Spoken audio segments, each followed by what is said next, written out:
कर रही है।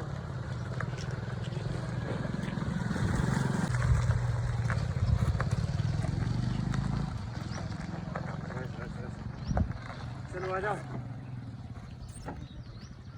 इसको धकाने का कारण बता देते हैं आपको। थक गए, ओला वाले आ रहे हैं एग्जीक्यूटिव, जो उनके जो टेक्नीशियंस हैं, क्योंकि गाड़ी बता रही है ओवर हीट, तो चल नहीं पा रही है। आधे किलोमीटर धकाने में पसीने छूट गए। उसके पहिए में से भी आवाज़ आ रही कुछ, और डिग्गी विक्की भी कुछ खुल नहीं रही है।